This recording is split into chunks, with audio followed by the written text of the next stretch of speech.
mwiriwe neza uri kumwe na coach Nasi mu kiganiro coach Nasi nguhaye ikaze kuri uyu munsi mu kiganiro cya coach Nasi kuri uyu mugoroba nizere ko wagize ibihe byiza mu kiganiro cy'urubuga rw'imikino wabanye n'abahanga cyane muri byo nizere ko byagenze neza nanjye nguhaye ikaze muri kiganiro cy'iterambere nkwereka uburyo ushobora kwiteza imbere ugakira ukagera ku byo wifuza. Rero nkuko nabikubwiye uri kumwe na coach Nasi, uraza kuduhamagara ndaza kubaha umwanya muze kuduhamagara kuri 0782 44 21 25 0782 44 21 25 uze no kuduhamagara kuri 0738 3 0 5 0738 3 0 5. Ngayo nguko tugiye kuganira nanone ku nsanganyamatsiko nziza cyane. Turakomereza aho twari tugeze ubushize naberetse aho nzajya nibanda mu iterambere. Hari umuntu wanditse ngo uze kwihanganira kuko basa nkaho abantu badusuzuguye ngo iyo ushatse kugira ibyo uhisha umunyafrika ngo bihisha mu nyandiko kubera ko bazi ko tudasoma, ariko none tusigaye dusoma ntago bikiri ko nguko.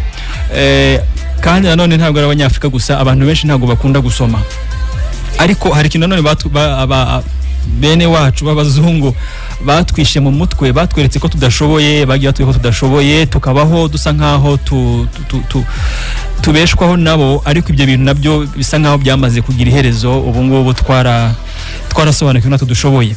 Rero niyo mpamvu muri kino kiganiro nkwigisha nkwereka uburyo ushobora gutera imbere. Nakubwiye ko byose biri mu mutwe, byose ni imitekerereze yawe, byose ni imyumvire ufite nicyo kigero cy'amafaranga ushobora kwinjiza, nicyo kigero cy'iterambere ushobora kugeraho. Iba yari minini, iri hejuru, ari miremire, ikaze kabisa, uziriza amafaranga menshi, ariko ufite imyumvire iri hasi, ufite ubumenyi buri hasi cyane, ushobora kuma mu bukene kugeza igihe uzafata umwanzuro wo kuzamura imyumvire yawe. Rero ubushize nakweretse nagusabye ngo uhindure uko wifata, ntukemere ko kwita umukene. Rero ndakomeza muri uwo mujyo n'ubundi mvuga nkora cyane ku myumvire yacu, noneho ndaza kwereka n'icyo wakora kugira ngo witeze imbere. Nizere ko turi kumwe, uri bubane nanjye muri iminota mikiya tugiye kumarana, iminota itarenga 30. Nizere ko uri bwige ibintu bifatika uyu munsi nanone. So insanganyamatsiko ndaje nyikubwire mu kanya, ariko ndashaka ngo unyemerere dukore aka kantu, dukore uyu mwitozo. Ni nijoro, ntago wasohoka hanze ngo urebe umurima, ariko ndashaka ngo dukore aka kantu umere nk'ubona umurima mu bitekerezo byawe. Uwo murima ubone uhinze, utunganyije neza. Noneho ngusabe nti ujye kuwuhingamo icyo ushaka, uwuhingemo icyo wowe ushaka, wumva ushaka. Hari uwavuga ati genda uhingamo ibijumba, ndawuhingamo ibishyimbo, ndawuhingamo mbese buri wese ahitemo icyo ashaka guhingamo. Ndashaka wumve hari umurima, hakaba na wowe umuhinzi uhinga. Uhingamo icyo ushaka, ariko iyo urangaye, iyo umuntu yahinze agera igihe kibagara, iyo urangaye ntubagare, hari igihe hameramo ibyo udashaka. Wowe wahinze ibyo ushaka, ariko nanone hari igihe hameramo ibyo udashaka. Iyo warangaye ntukore ibyo ugomba gukora ngo ubagarire umurima wawe, hari igihe hameramo ibyo udashaka. Ibyo udashaka iyo bitangiye kumera bifite ukuntu biniga bya bindi wowe ushaka, bya bindi wahinzemo. Niyo mpamvu ugomba kuwuhingira, ugomba kwita ku byo wahinzemo. Ubwo nifashishije umurima. Ushobora no kwifashisha ubusitani buba bwiza cyane iyo bwitaweho, iyo umuntu abwitaho buri munsi abwitaho, avanamo icyo bita ibisambo. Ni bya byatsi bimeramo biniga bwa burabyo bwiza ufitemo, bya biti byiza ufitemo. Iyo utabwitayeho hameramo ibyo bisambo, bigatuma utabasha kubona garden nziza, utabasha kubona ubusitani bwiza. Ari umurima wawe, ari n'ubusitani bwawe, bisaba kubyitaho, bisaba ngo ubyiteho kugira ngo umurima uzaguha umusaruro mwiza wifuza, kandi na garden yawe cyangwa se ubusitani bwawe buguhe nanone ubwiza ubwifuzaho. Bisaba umurimo wo kubwitaho. Iyo utabyitayeho hari ibindi bintu bikuramo utifuzaga. Ibyo bintu bikuramo rero utifuzaga nibyo nshaka kukwereka ko ukwiye kwita kujya ubivanamo. Ubwo ngiye kukubwira insanganyamatsiko y'uyu munsi. Insanganyamatsiko y'uyu munsi ni iyi ngiyi: ibitekerezo byawe niyo garden yawe, niyo murima wawe uhingamo, niyo garden yawe, ibitekerezo byawe nibyo ubusitani bwawe. Ntabwo ugiye guhingamo ibishimbo, ntabwo ugiye guhingamo ibijumba, ntabwo ugiye guhingamo ikindi kintu cyose. Ugiye guhingamo iterambere ryawe, ugiye guhingamo amafaranga. Tugiye guhinga amafaranga mu bitekerezo byacu. Now amafaranga ushobora kuyahinga mu bitekerezo, kuko nabivuze umurima wacu ni ibitekerezo. Ntabwo business ziri hano hanze, abantu mubona bateye imbere bari hano hanze, ntabwo byabagwiririye, ntabwo ari ibintu byabagwiririye, ntabwo ari ibintu bapfuye kubona bibabayeho gusa, ni ibintu bakoreye. Ibyo ubona bari gukora uyu munsi, izo business ubona zibateje imbere, barazikoreye, barazitekereje, babanje kuzitekereza mbere yuko bazishyira mu bikorwa. Ni ibintu, ntabwo ari ibintu byabaye kubw'impanuka, ni ibintu batekereje. Ibyo bitekerezo babishize mu bikorwa bibabyarira amafaranga menshi. Ngo usubiremo nkuko nakubwiye ko ibitekerezo byawe niyo mafaranga yawe. Ariko noneho nkuko navuze ko habaho iyo wahinze neza ariko ukirengagiza ntiwite ku murima wawe, hameramo ibindi bintu utigeze ugambirira ko bikwiye kumeramo. Hameramo ibisambo, hameramo ibyo ngibyo utifuza. Niyo garden yawe iyo utayitayeho, hameramo ibindi byatsi utifuza, bikakwicira ubusitani bwawe. Ni ingenzi rero ko ugira, ni ingenzi ko wita kuri uwo murima wawe, ukita no kuri iyo garden yawe. Reka nkubwire ibintu ukwiye kurema, ukwiye gutera cyangwa se guhinga. Mbese uburyo ukwiye guhinga amafaranga mu bitekerezo byawe, cyangwa se ukwiye guhinga amafaranga muri ya garden yawe, muri bwa busitani bwawe. Ndagira ngo untege amatwi neza, hano ngiye kuhavuga nitonze, ntari kwihuta kugira ngo bitaza kugucika. Nakubwiye neza ko mu bitekerezo byawe niho hari amafaranga. Ikintu ngiye kugusaba gukora, ntabwo ushobora kumasha intego utigeze ureba. Donc intego utari kureba ntushobora kuyimasha, nikidashoboka. Ntushobora kurasa ahantu utari kureba ngo uzahamashe, n'ikintu kidashoboka. Ntabwo ushobora kugera ku iterambere utigeze ubona mu bitekerezo byawe. Ikintu cya mbere ukwiye guhinga mu bitekerezo byawe ni ukwiha intego yo gutera imbere, ni ukwiha intego. Uko biha intego ni uku nguku: ugomba kubona neza iterambere wifuza, amafaranga wifuza kuzageraho mu gihe kirekire mu buzima bwawe. Wifuza gukira bingana gute? Wifuza gutunga amafaranga angana gute? Wifuza kugira business zimeze gute? Wibona wirebye mu myaka 20 iri imbere, ubona wabugeze hehe? Wifuza kubugeze hehe? Ndagusaba ngo ufate umwanya ubitekereze, bikore nkuko ndi kubikubwira. Reba uzabugeze mu myaka 20 iri imbere. Ari umuntu wavuze ngo ushobora kwisondeka ukiha intego ntoya, ukabona ugeze kuri biki. Donc ukiha ibyoroheje cyane, intego ziri hasi, no kwiha intego ziri hejuru. To dream big, don't dream small. Don't dream small dreams. Ntiwihe intego ziri hasi cyane, ihe intego ziri hejuru cyane.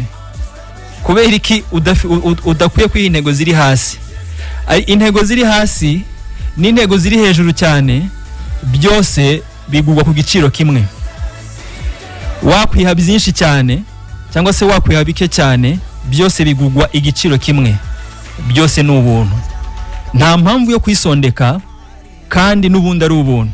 Ubwo ndi gushaka ngo wihe think big, iyi ntego ndende. Reba warageze ku bintu byinshi bishoboka.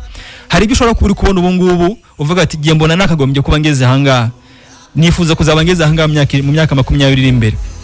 Fata niba umubare w'amafaranga wihaye, ndagusaba ngo ukube n'inshuro 100. Ntiwite ko bitazashoboka, ntiwite ko utazi uburyo uzabigeraho. Ndashaka ngo teramo urwo rurabo, cyangwa se teramo icyo giti cyo kwiha intego ziri hejuru cyane. Mbisubiremo, ntubisuzugure. Kumenya uburyo uzabigeraho, wenda bimwe na bimwe uzabikoraho, ko hari ibintu bigutungura utazi uburyo wabigezeho. Upfa kwiha ubwo burenganzira bwo kwiha intego. Amafaranga yawe ari mu bitekerezo byawe. Niwiha amafaranga makeya, uzagera ku mafaranga makeya. Umugabo witwa Les Brown yaravuze ngo nujya kurasa hejuru cyane mu kirere uzarasa ugambiriye kurasa ukwezi, ati nutagushikaho nutakugeraho byibuze umwambi wawe cyangwa se urusasu rwawe ruzagarukira mu nyenyeri. Uko wiha intego ndende cyane cyangwa se nini cyane bituma ushobora kugera kuri byinshi utari buzagereho igihe wari buzihe intego ngufi cyane. Ubwo ndi gushaka ngo uhinge mu bitekerezo byawe, ndi gushaka ngo ufunguke, ntiwisuzugure, nturebe ahantu wakuriye, nturebe ahantu wavukiye, nturebe ubushobozi ufite uyu munsi. Ibyo ntubyiteho. Wewe hingamo izo ntego ziri hejuru. Nakubwiye ngo reba nize business wifuza kuzakora na ya mafaranga wifuza kuzatunga mu buzima. You have to think big. Ugomba kurota, kugira inzozi ziri hejuru cyane.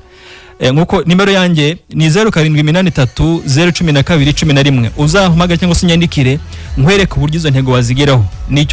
Nicyo nshinzwe nk'umucoach, no kugufasha kukwereka uburyo wagera kuri izo ntego zawe, ariko unyemerere ntiwisondeke, wihizo ntego ziri hejuru uzihe noneho ebana utisondetse. Ikindi cya kabiri uri butere muri ubwo butekerezo byawe cyangwa se muri ubwo busitani bwawe cyangwa se muri uwo murima wawe, uteremo ijambo rivuga ngo birashoboka, nshobora kuzazigeraho, nzazigeraho. Ntuzabishidikanye, umenye ko uzabigeraho. Still ndikubwira nti uzanyandikire kuri 0783012111 nkwereka uburyo ushobora kugera ku ntego zawe. Ariko uyu munsi ndashaka ngo uteremo ibyo ngibyo ndi kukubwira. Shiramo rwose ibyo bibiri, intego ziri hejuru cyane. Ikindi cya kabiri, wizere ko bizashoboka, uzazigeraho. Niba ari business ushaka kugeraho, niba ari amazu wifuza kuzubaka, niba ari amakampani ushaka kuzakora, ibyo rwose ntiwisondeke, ntugire n'ubwoba, nta kizakubuza kuzigeraho.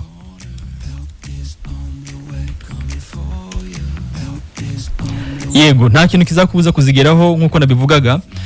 Nicyo ngicyo.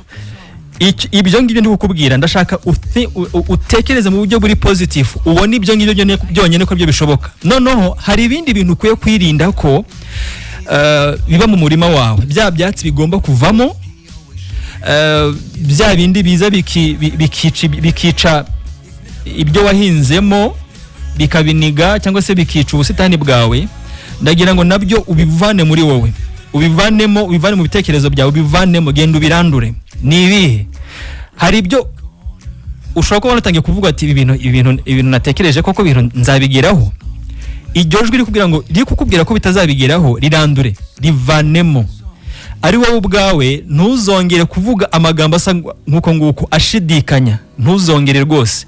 Icyo ni igitekerezo kiza kikwambura, kije kukunyaga, kize kukwambura inzozi zawe, kivanemo. Ikindi cya kabiri cyo kuvanamo ni iki ngiki: umuntu wese ukubwira ngo ntibizashoboka, ntuzongere kumutega amatwi. Icyo ni cya kabiri. Umuntu wese ukubwira ngo ntibizashoboka, ntuzongere kumutega amatwi.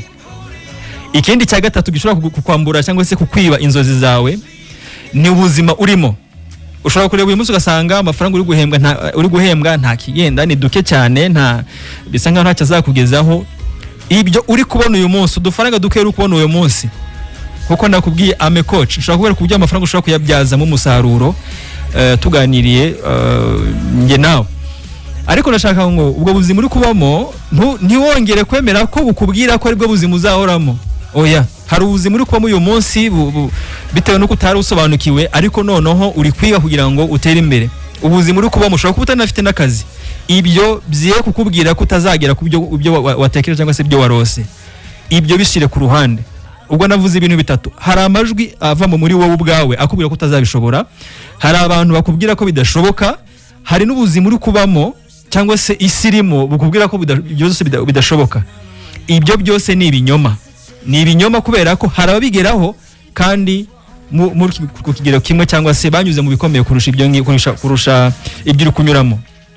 Now action icyo ugiye gukora nicyo ngicyo, kora icyo ngicyo, kora iyo plan, iyi ntego, vanamo ibyo bintu by'imyanda byose bikubuza gutera imbere.